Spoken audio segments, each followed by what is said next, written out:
music, the music of the heart. Let our music take you there, where Star will take you everywhere, bringing music closer to your heart. Star will take you there.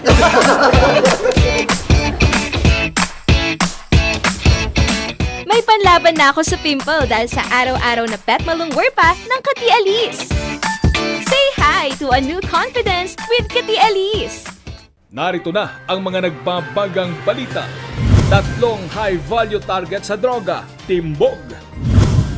Mga modern jeepney, papasada na sa Ilocos Norte. Sa Lumagi Port sa Kabugaw, malaking tulong para mapaunlad ang ekonomiya at turismo sa Ilocos Sur. Responsableng pagtatanim ng puno sa Baguio City, isinusulong. Egg farmers ng Baguio at Benguet humihingi ng saklolo. Kwento ng pagpapatuloy sa buhay ng isang local artist, sining sa pagpinta ang susi. At ano ang mga ari-arian na exclusive sa lalaki at babae? Alamin sa Ikaw at ang Batas.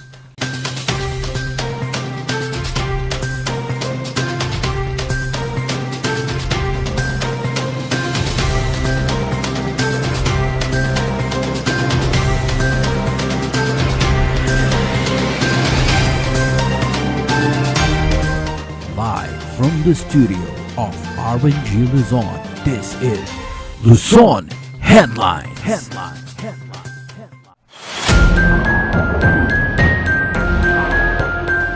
Tatlong umanay tulak ng droga ang timbog sa magkakahiwalay na bypass operation sa Baguio City at Kalinga. Ang buong detalye sa report ni Charles Limon. Tumambad sa mga otoridad ang kulang-kulang 1 gramo na hinihinalang shabu sa bypass operation kahapon ng hapon. Nakilala ang nahuli na si Aking Maling Garlejo, 20 anyos, online seller at residente ng Upper Poblacion, Tuba, Benguet. Nagkakahalaga ito ng higit 6,000 pesos. Nakuha pa mula kay Garlejo ang budal money na ginamit sa transaksyon at bag nito.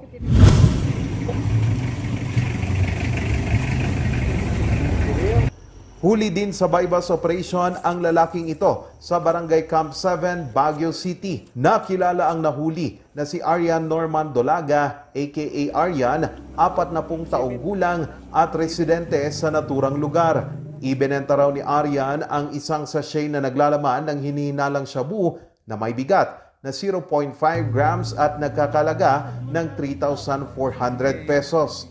Cellphone technician si Arian at dati na itong nakulong dahil sa pagbebenta din ng iligal na droga pero lumaya noong 2016.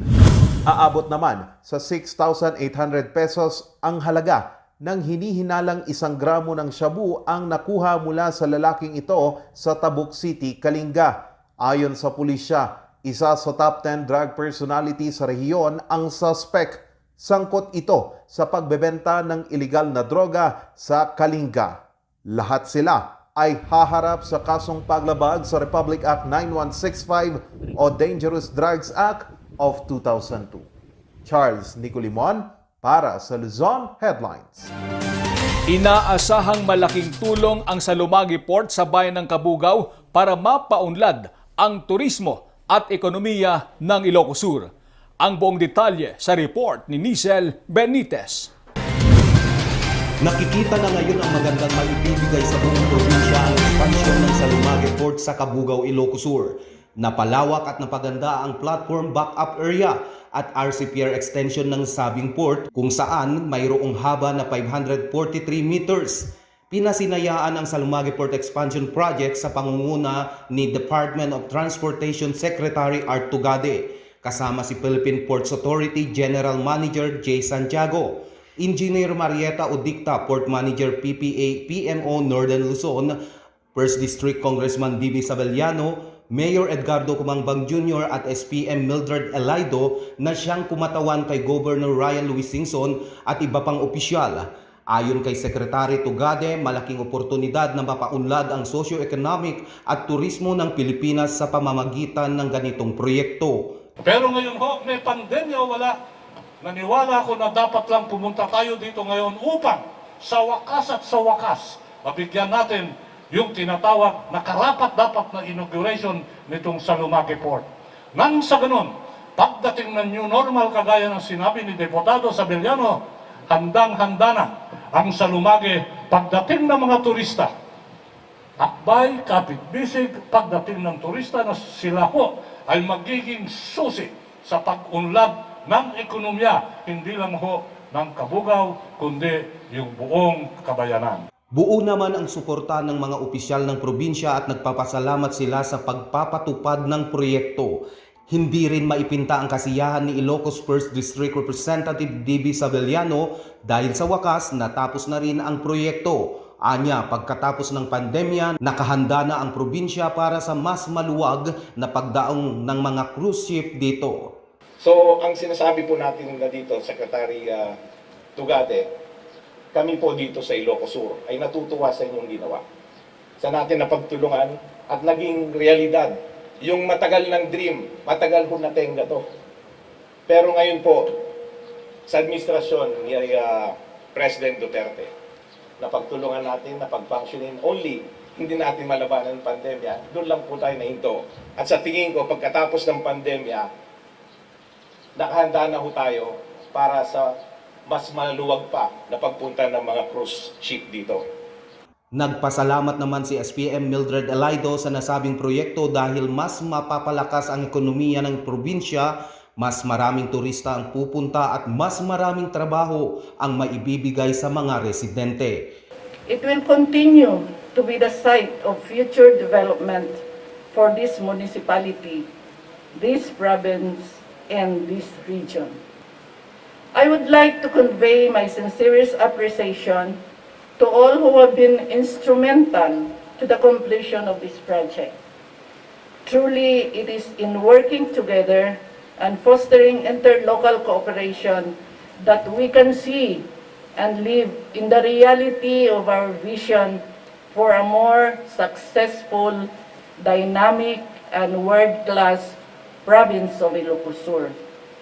Samantala, laking pasasalamat ni Mayor Edgardo Cubangbang Jr. dahil napagbigyan at naidaan kay Secretary Tugade ang pagpapatupad ng Salumage Port Expansion Project na kung saan mas lalo pang uunlad ang Kabugao dahil mas inaasahan na ang pagdagsa ng mga turista at mas marami na ang maibibigay na trabaho. Pang-militar man, pang-komersyo, o sa kung anuman pong rason kung bakit sa tagal na po ng panahon ay nasa mapa po ng daigdig ang Salumage Port. Nandito na naman po ang isang pagkakataon at nataon po na sa panahong ito na ipadaan po mula po sa ating mahal na Presidente Rodrigo Duterte. Maraming salamat po at naitaon po na naidaan sa inyo. Kasama po na inyong mga kasama sa buong kagawaran po ng DOTR at sa aking pong mga kaibigan sa PPA, sa ating pong mga kaibigan na nandito ngayon mula sa Coast Guard, PNP at tulong-tulong pong tumutulong para po magkaroon ng maayos na programa ngayong araw na to, sa ating pong mga kaibigan sa media at sa ating pong mga kasamang mga public servants sa probinsya ng Ilocos Sur, headed by our Governor Brian Singson, sa ating pong congressman ng unang distrito, Congressman Sabeliano, at sa ating pong LNP President na nagpapaabot po ng pasasalamat mula po kay LNP President Mayor Luis Chavit Singson. Maraming salamat po DOTR, mabuhay po Secretary Arthur Tugade, mabuhay po ang administrasyon ni Pangulong Duterte. Kung matatandaan, natapos ang Salumage Port Expansion Project noong April 2021 sa pamamagitan ng Department of Transportation, House of Representatives, suporta ng administrasyon ni Governor Ryan Singson at lokal na pamahalaan ng Kabugao. Mula dito sa lalawigan ng Ilocos Sur, Nisel Benitez para sa Luzon Headlines. Samantala, aarangkada na sa Ilocos Norte ang mga modern jeepney. Magbabalik sa report si Charles Limon.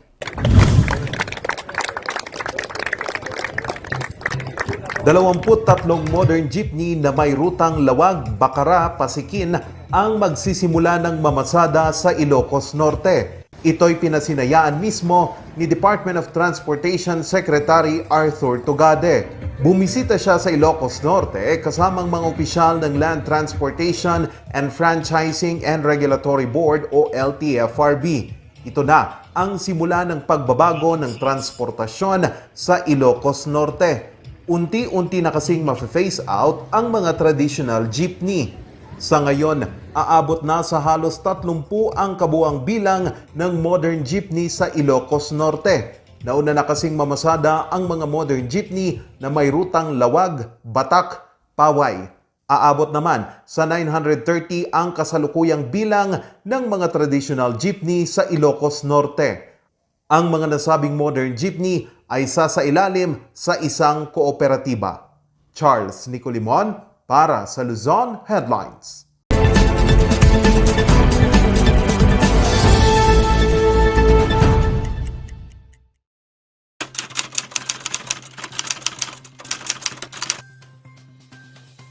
Pag-usapan natin ang property relations ng mag-asawa. So ang presumption naman ng ating batas, pag ikaw ay kinasal, no? What is yours is mine, what is mine is yours. Sabi nga ng mag-asawa. However, may mga properties na exclusive para sa lalaki at para sa babae. Yung property na exclusive para sa lalaki ay tinatawag nating capital exclusive property. Yung naman tinatawag na property na para sa babae lang, ito yung tinatawag nating exclusive paraphernal property. So again, sa Civil Code, may mga enumeration kung ano itong mga properties na ito. Number 1, those brought into the marriage as his or her own. So, pag ikaw ay may condominium unit, bago ka pa nagpakasal, nakalagay sa pangalan mo, ikaw ang nag-full payment doon sa condominium at nag-asawa ka, that property, kung ikaw ay lalaki, ay exclusive property called capital. Pag ikaw ay babae, called paraphernal. So, dinala mo sa marriage. Pangalawa, those acquired during marriage by gratuitous title or inheritance. Pag yung parents mo, kahit nag-asawa ka na, pero yung parents mo ay dinonatan ka ng isang building o ng lupa o ng kotse, no? Ang treatment dito ay exclusive property ng person na dinonatan, either the husband or wife. Kasi gratuitous title, walang gastos ang conjugal property.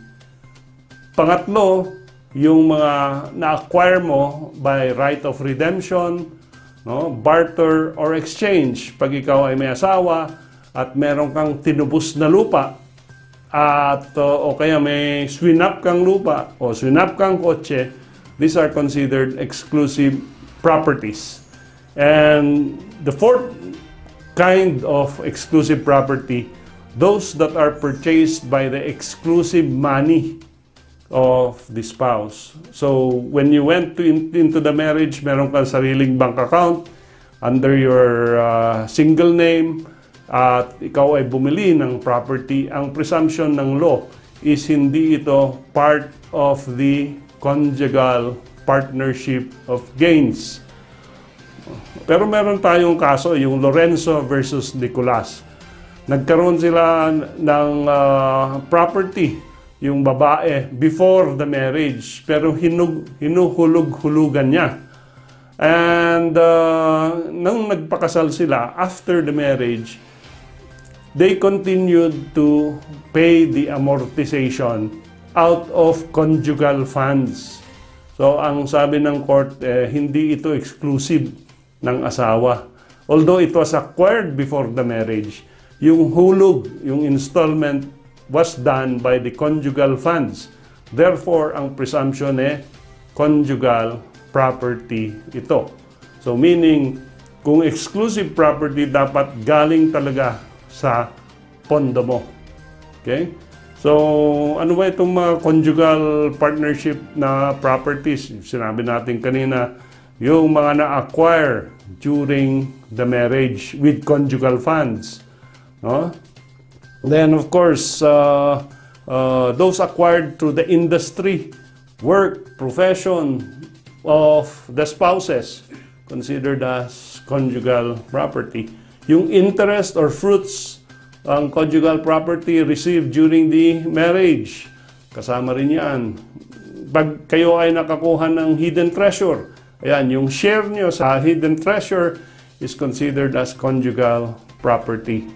No, yung mga nakuha nyo through hunting or fishing, conjugal property, livestock, no, which are in excess of those livestock brought in before the marriage. Nung bago ka kinasal, meron kang 100 cows, yun exclusive.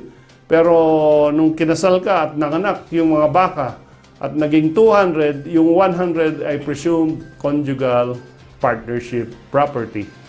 And of course, ang final na classification ng conjugal property, yung mga winnings in gambling and betting. Pag nanalo ko ng loto, considered as conjugal yon. No? Pag natalo ka sa sugal, hindi yon chargeable sa conjugal funds pag binayaran mo yung talo mo.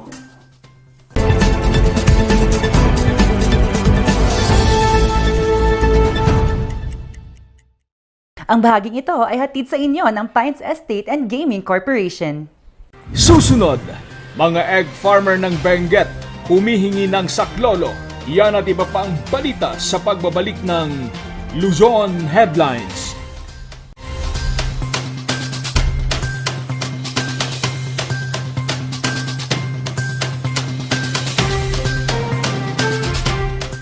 Only barbecue, only grill, only side dishes, only additional dishes with only charcoal barbecue. Indulge and choose from our 8 types of meat. Beef samgyeopsal, pork samgyeopsal, spicy samgyeopsal, tender flavorful moksel, pork barbecue, spicy chicken, and chicken barbecue. Don't limit those cravings and go all out with more than 20 additional dishes. From ramyun, soy sauce chicken, fried chicken, dumplings, kimali, tteokbokki, chop suey, spaghetti, macaroni salad, kimbap, vegetable salad, kakis, doenjang soup, egg soup, sweet and sour pork, and many more to satisfy your appetite. Top your foodie experience with unlimited side dishes to choose from with a variety of vegetables, finger foods, noodles, spices, and many more. Best experience with family and friends. Treat yourself and visit us now at Samgyup Pocha, located at number 2 Leonard Wood Road, Manuel A. Rojas, Baguio City. Open from 11 a.m. to 10 p.m. Redefine Unlimited.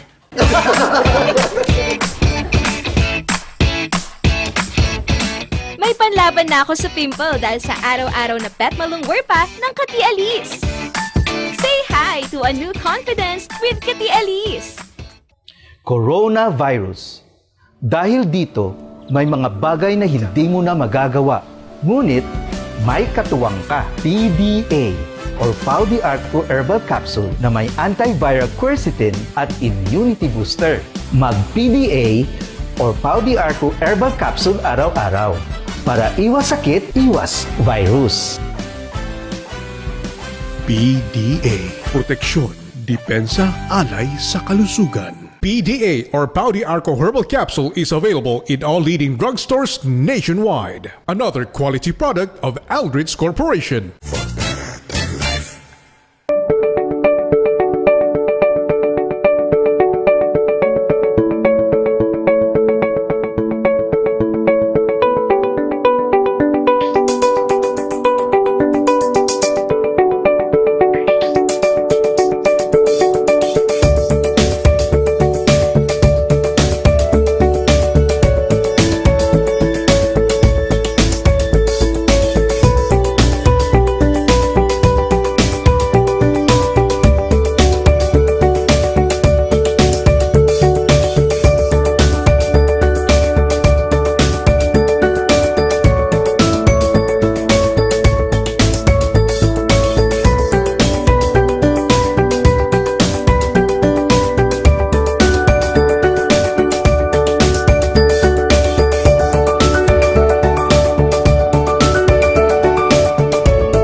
Narito ang ilang tag-initipid tips na pwedeng gawin ng hindi nahihirapan at nananatiling komportable sa pang-araw-araw na pamumuhay.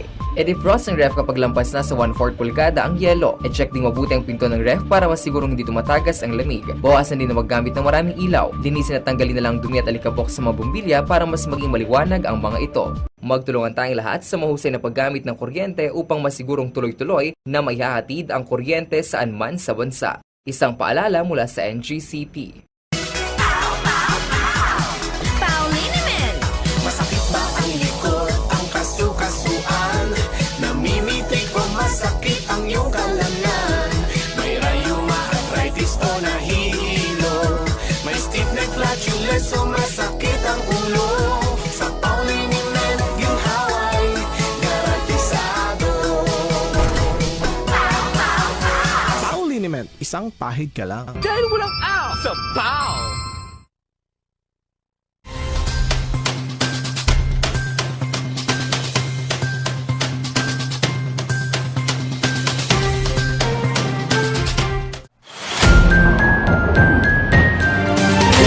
Ngayon ang saklolo ang mga egg farmer ng Benguet. Mababa na nga ang demand, binabaha pa ang Baguio City at Benguet ng mga itlog mula sa Tarlac, Pangasinan, La Union at Bulacan. Ang buong detalye sa report.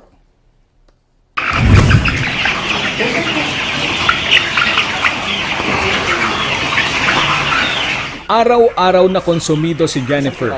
Tuwing nagpapakain ng mga alaga, iniisip ang matinding pagkalugi dahil di maibenta ang mga inaaning itlog. Kung dati-rati kasi ay nakakabenta ng 2,000 piraso ng itlog kada linggo, ngayon napakatumal na.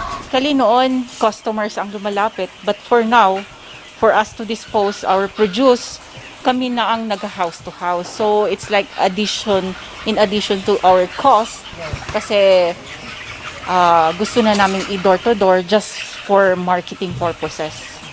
Mababa na nga ang demand, binabaha pa ang Baguio at Benguet ng mga itlog mula sa Pangasinan, La Union, Tarlac at Bulacan.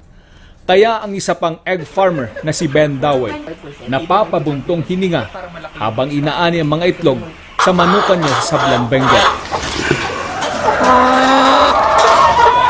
At mas mura yung price kasi nila eh. Malayong difference siguro 20 pesos per tray because mas mura yung feeds nila. Mas mura yung diesel nila. Mas mura lahat. Yung overhead nila mas mura. Dito ang labor cost, actually ang overhead natin mas mahal eh. Mas mahal ang labor natin dito sa Benguet. So we're helping the people of Benguet also by giving them the appropriate labor na needed talaga nila. Kaya yun, dahil sa oversupply, yun ang nag-cause talaga ng problem. Dahil sa influx ng eggs na dumarating, yun ang nag-cause ng oversupply sa Benguet. Nasa 70 ang rehistradong egg farmer sa Benguet. Karamihan sa kanila nangutang o nagpaalalay sa Department of Agriculture o DA. Sumulat na sila sa DA at sa pamahalang panlalawigan ng Benguet. Hiling nila, sana ay mahigpitan ang pagpasok ng mga itlog sa Baguio at Benguet. So hindi talaga natin pwedeng pigilan ng ibang suppliers sir, no, na pumasok po sa Baguio or Benguet?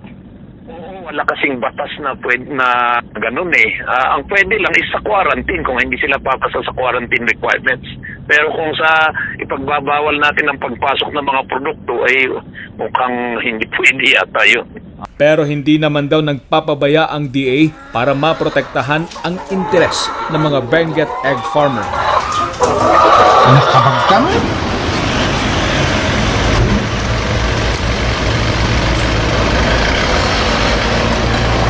Una, hinihigpitan daw nila ang pagsusuri sa quarantine checkpoint. Pangalawa, may mga inoorganisang outlet para doon maibenta ang mga itlog ng Benguet. Pero para sa mga egg farmer gaya ni Jennifer at Ben, hindi ito sapat. Okay, to be honest, no. The reason why is because we already sent a letter to the provincial office. May sagot naman sila. In fairness, may sagot naman sila na it's free trade. Kailangan lang namin makikompete kami sa price. paano kami makikukompete sa price? Unang-una, mas mahal ang feeds namin. Ayun nga, sasabi ko na mas mahal ang labor, mas mahal ang overhead. Next thing, wala silang action na, okay, let's go forward and promote our Benguet farmers. Let's say, government agencies buy from Benguet farmers only. Walang move na ganun eh. It's always they go for alam mo naman siguro, dahil government, they go for the cheaper price. So, kawawa kami mga farmers. Kaya pag-asa na lang daw nila ay bilhin ng mga kapwa taga Baguio at Benguet ang kanilang mga paninda. Malaki man daw sa paningin ang mga lowland egg. Mas angat pa rin ang kalidad ng mga itlog mula sa Benguet.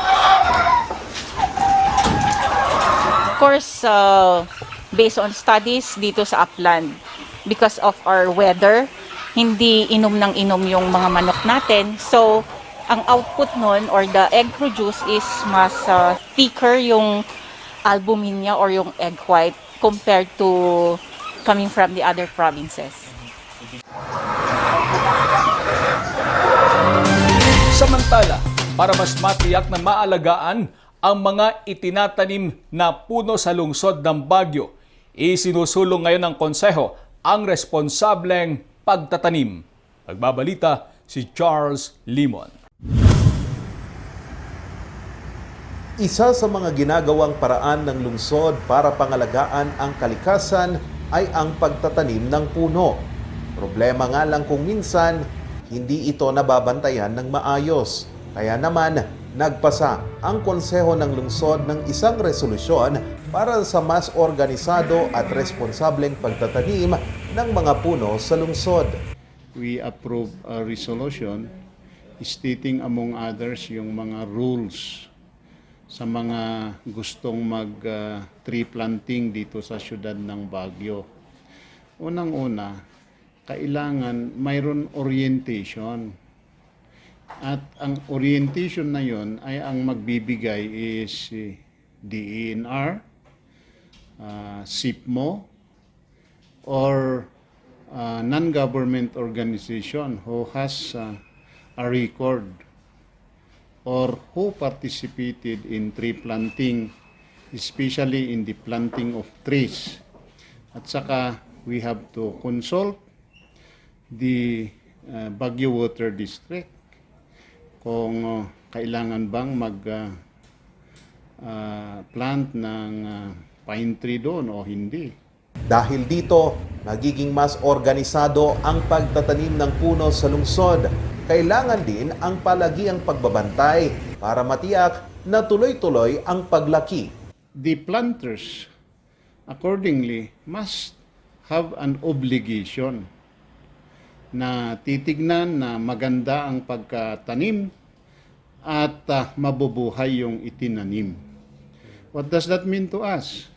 In the first 3 years, ay dapat yung nagtanim, kailangan balikan at balikan niya yon para tignan niya kung buhay yung itinanim.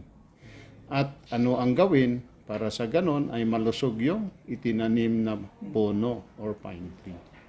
So they have to coordinate accordingly in that resolution sa mga DNR personnel who has the technical know-how or SIPMO that has technical know-how. Base sa datos ng pamalang lungsod, nanganganib pa rin ang natitirang forest cover ng Baguio. Kaya naman, nabuo ang Urban Forest Management Plan. Because naturally, since our city is a highly urbanized one, the trees are actually not in their natural environment already. It's not in their natural environment because there are disturbances. There are disturbances. They are in the middle of the roads. They are in the middle of commercial areas. They are being encroached upon by buildings and other structures, and that is why this urban forest management plan, which is being represented by the Salong Festival season, is our understanding and our appreciation of these trees and how are we going to protect them in the midst of all these things going on around it. Sa ngayon, 30% na lang ng kabuwang land area sa lungsod ang may tanim na puno. Naobserbahan ang pagbaba ng populasyon ng puno nitong nakalipas na 5 taon. The goal of Salang Festival is to actually increase or expand the urban forest cover, no? So that at least, because ideally 40% of the land area should be devoted to greenery, and that is what we wanted to aim. But it's not just about achieving the 40%. It's about putting everything in the right perspective, in the right location, in the right zoning, because as I said, it is the idea of coexisting and the idea of how we should be able to protect the environment, how should we be able to sustain the environment to achieve what we call the sustainable development vis-a-vis economic growth. Umaasa naman ang pamalang lungsod na hindi na lang pang picture taking ang mga tree planting at mas maalagaan ito ng maayos para sa kapakanan ng tao at ng kalikasan. Charles Nicolimon para sa Luzon Headlines. Susunod, dahil sa sining buhay ng isang local artist nagkakulay, ang kwento sa pagbabalik ng Luzon Headlines.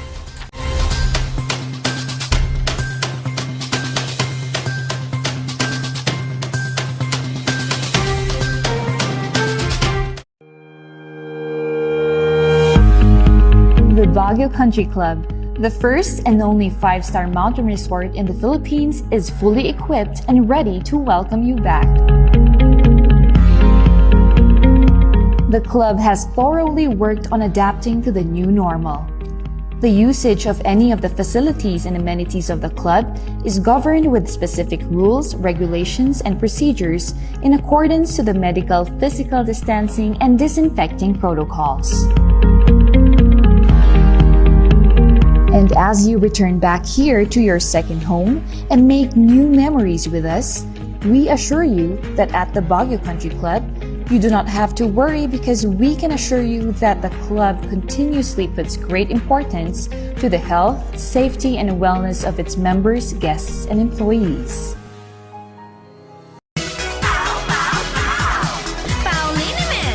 Masakit ba ang likod, ang kasu-kasuan?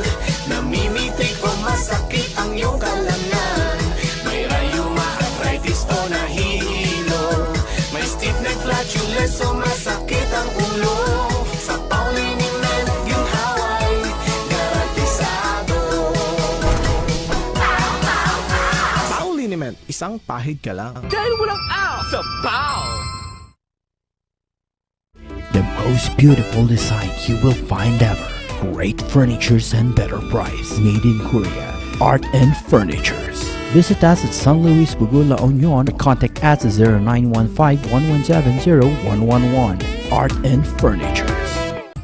TG Home Builders po? Yes po, sir. Sir, paano po umorder online ng mga hardware supplies? Punta lang po kayo sa facebook.com/tghomebuilders at i-message nyo na lang po kami doon at mayroon lang pong sasagot sa inyo. Sir, ang TG Home Builders po ay isang tindahan na nag-o-offer po ng mga finishing material. Easy to install at mas makakatipid po sila ng oras at sa pera po nila. Mas concentrated po kami sa mga modern materials. TG Home Builders! We turn houses into homes! Coronavirus. Dahil dito, may mga bagay na hindi mo na magagawa. Ngunit, may katuwang ka. PDA or Paudi Arco Herbal Capsule na may antiviral quercetin at immunity booster. Mag-PDA or Paudi Arco Herbal Capsule araw-araw para iwas sakit, iwas virus. PDA. Proteksyon, depensa, alay sa kalusugan. PDA or Paudi Arco Herbal Capsule is available in all leading drugstores nationwide. Another quality product of Aldridge Corporation.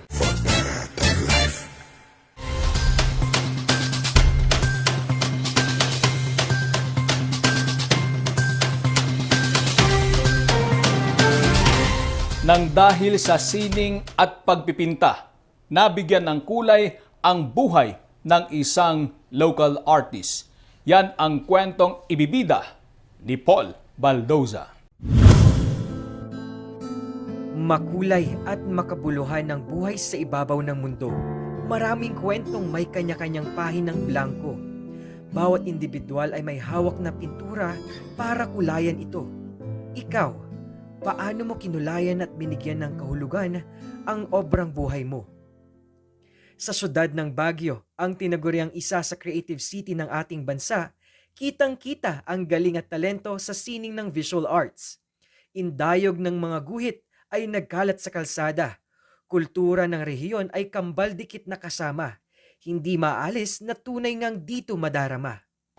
Ang painting kasi pwedeng pag-aralan, pwede ring inborn talent, pero kailangan nakapokus ka sa isang bagay, sa art, para ma-develop mo. At saka it needs effort, patience, lahat nandun, passion. Ngayong pandemya, mas naging malinaw ang kahalagahan ng sining na ito. Yung pandemya, siguro karamihan ng tao nalaman nila na importante pala yung time. Huwag dapat sayangin ang time. So isa yung pagpipinta. Imbes na dati, nagbubulakbol ka, pero ngayon, pwede ka na sa bahay nyo, nagpipinta ka na lang kasi lockdown. So marami ring nag-appreciate sa art dahil sa pandemya. Nagbukas din ito sa isang bagong mundo para mahanap ang iyong pagkatao. Siguro whenever I paint, I bring out also my emotions and the one that I love, of course. There are lots of subject in painting. Maraming pwedeng maidulot ng sining sa pagguhit at paglikha ng obra. Maaring mahasa ang iyong talento o di kaya'y na may maipakita ang iyong pagkatao. Subalit naiiba ang kwentong obra ng isa sa mga pausbong na artist na aming nakilala. Isang babaeng nagpatunay sa malalim na importansya ng sining para sa kanya. Halina't kilalanin si Kate Hora at ang kanyang storyang nagpatunay ng pagsisimula sa kabila ng kamatayang muntik nagpalabo sa buhay niya. It captures the soul talaga. It's like, it's everything for me. Life is everything, and that's painting. Painting is life for me. And you can be with art and be the art because all of us have those artistic self in us na hindi lang naririkin, na open ba? So you have to like take a chance in your life. Sinubok ng mapaglarong kapalaran ang buhay ni Kate. Ninakaw ang kulay at pinalitan ng dilim ng depresyon ang patuloy na humahagkan sa kanya. Before as an artist, ako yung nag-work sa isang job na hindi fulfilling kasi hindi ka happy. Pero ako yung binubuhos lahat yung oras ko dun. Then time to the extent na nane-neglect ko yung health ko, yung life. I'm missing out on life a lot. And then after noon, pupunta ako sa isang job na very stressful. So dun rin, after nun, may nararamdaman na ako sa health ko. And then later, umuwi ako noon na pandemic kasi noon. So walang sakyan, walang hospital, ang hirap noon. So I had to do it alone kasi I live alone at that time. And then dun na-coma ako for like a month or two. Pero parang sa akin kasi hindi ko pinapansin yun kasi I have to like be strong. Sariwa pa sa kanyang alaala ang isang dagok na muntik kumitil sa buhay na mayroon siya. That time, nasa likod ko si tita ko. Kasi naka-speed na, high speed. And then, hindi ako pwedeng manervyos at that time. Pero siya sigaw na ng sigaw, mamamatay na kami, gano'n. So, ang ginawa ko, yung paa ko, ginamit ko siya na pang stop para ma-delay lang konti. And then na-delay nga, tapos yun, sumalpok kami dun sa Pero at that time, yung tita ko pa rin inaalala ko, kasi ako sa akin, pwede na akong mamatay, pero yung tita ko, syempre, may family siya. So parang yun, after na nun, after 2 weeks, dun lang nag-sink in sa akin. So yung brain trauma, nag-result na siya to brain damage. Mas napagtanto niyang maikli ang buhay, kaya't ang milagrong nangyari sa kanya ang hudyat upang mabigyan siya ng mas kilalanin ang buhay. Mas yung lesson ko na kailangan ko talagang i-value rin yung sarili ko kasi always na ibang tao yung inuuna ko. And then kung mamamatay ako, and yun nga, very miraculous yung nangyari doon. Kasi bigla nang namatay yung motor. Sabi ko, there are angels. God is miraculous even though we cannot see those things. Patong-patong ang bumalot kay Kate, ang mapagmatang mundo at ang kamatayang malapit ng tumultok sa buhay nito. Pero gumawa ang tadhana ng mga instrumento para makaahon siya.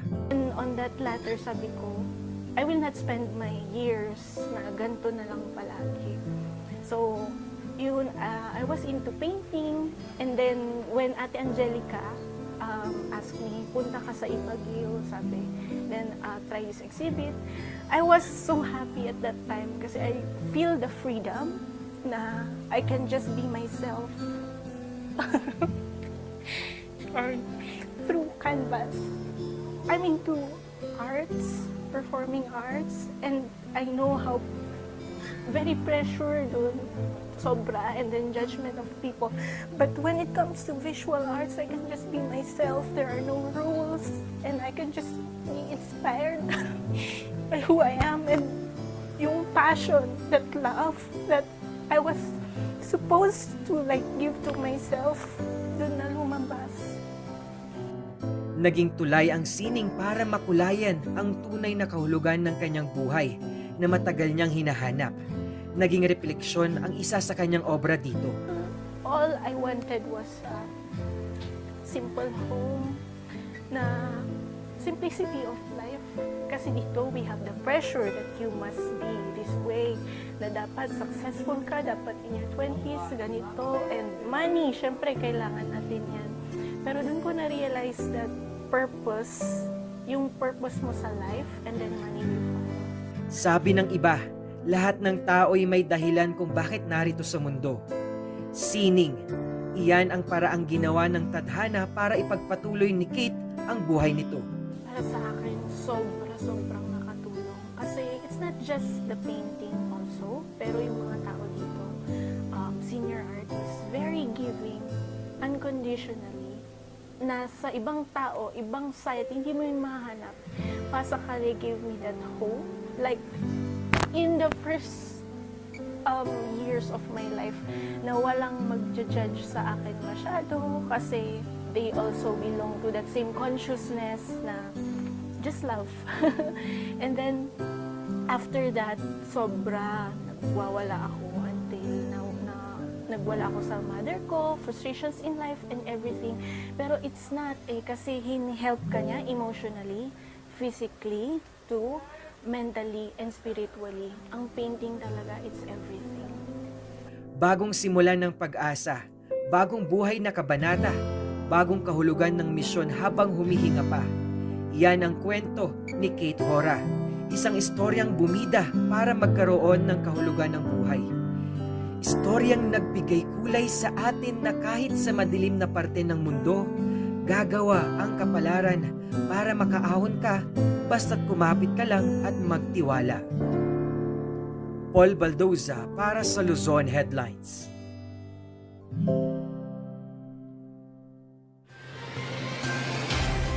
At yan ang mga balitang nakalap ng Luzon Headlines ngayong araw.